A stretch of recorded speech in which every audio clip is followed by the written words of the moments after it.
Wow, what a night. So tonight at school we had our 8th grade incoming freshman orientation where we talked to the incoming freshmen about all of the different classes that we offer, and they're trying to get to like 15-20 different departments in the course of 2 hours, and so you don't want to trap them and take their time. You want to just give them like a 2-minute version of what classes you offer. I generally talked about my incoming freshman class that I have, and then just kind of spilled into, yes, I do teach other classes. It's not just the freshman class, so if you're interested in programming, I'll teach you everything you wanted to know. But you try to fit all of it into like a 2-minute conversation, sign off all the sheets so that they can move on to the next teacher, and that's an exhausting night.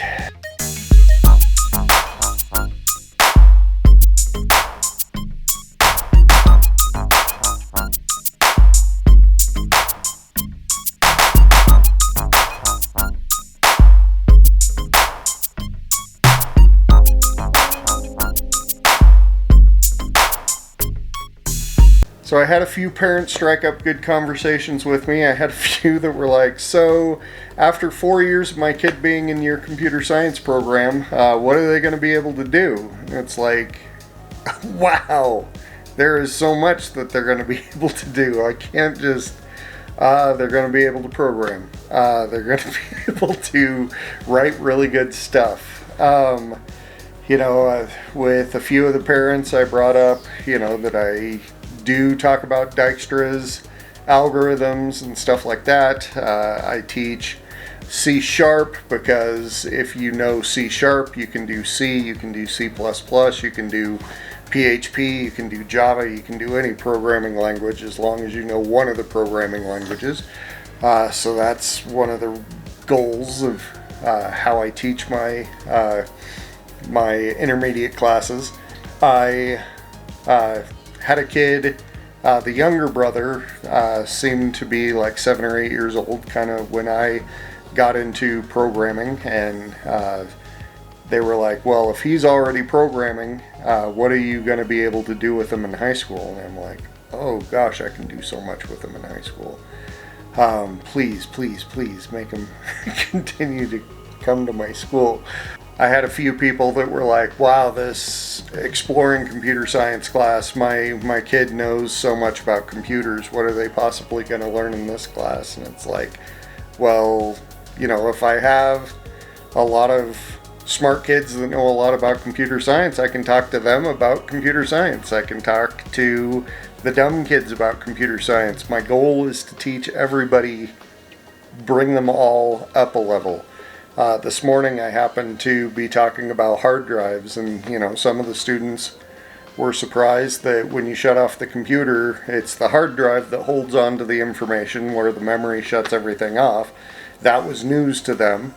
And then there was another group of kids that I talked about a file allocation table and how when you delete a file, it doesn't actually take the file off the hard drive, it just changes some stuff in the file allocation table because that's quick and easy, and the data actually still exists on the hard drive, and what are the security concerns. I talked to those students as well. So I don't have a focused group that I'm trying to hit. I'm trying to teach everybody a little more about computer science. So yeah, just an exhausting night, talking to some parents that, the fact that their kids know how to turn the computer on is pretty impressive to them. And then I have some other parents that are like, are you talking about polymorphism? Are you talking about inheritance? Are you talking about, like, yeah, we cover all that. So, just give me time with your kid. I'll help them out. And then one parent, I told him about my advanced computer science class that everybody kind of explores their own area. One kid works on controllers, one kid works on networking, one works on 3D graphics. And then Once they become experts in their little fields, we figure out, well, what program can we write where all of you can contribute your little pieces. And he was like, wow, that's like the software engineering stuff that I do at work. And it's like, that's my goal. That's my goal. So exhausting night, talking a mile a minute, trying to meet all the needs of everybody. Tried to get some footage, but really, it'd be awkward to have a bunch of 8th grade kids walking into the classroom and you're standing there with your camera. So I didn't do that. I like my job. I don't want to get fired. Crazy night, but a fun night, and makes me excited about who these kids are going to be coming in next year. The other big event of the week was kicking off a new Wish Week. This was our 11th year. On Friday, we kick off with a big assembly, and we wear a Wish Week shirt from a previous year. So Wish Week is a fundraising opportunity, so we have an opening assembly to bring all the students together to introduce them to Carlos, the Wish Week kid.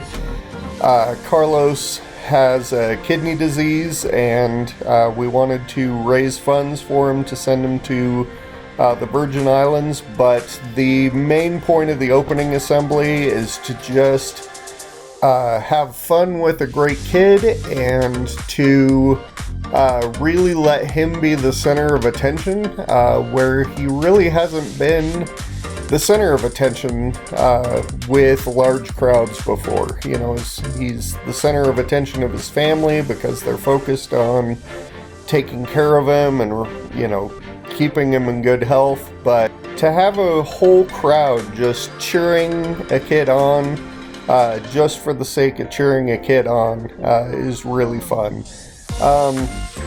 We did play a game that was a head-to-head between Carlos and Mr. Kappas, our principal, and it was a little rigged maybe because they were playing around and making sure that Kappas couldn't blow the cup to the end. But Carlos gets to win, and, well, we all get to kind of win because Mr. Kappas got to kiss a pig because he lost. Having your boss kiss a pig is just fun. The fundraiser part of the week kicked off by going to Dutch Brothers, so right after school, Alex and I headed over to get ourselves a couple coffees.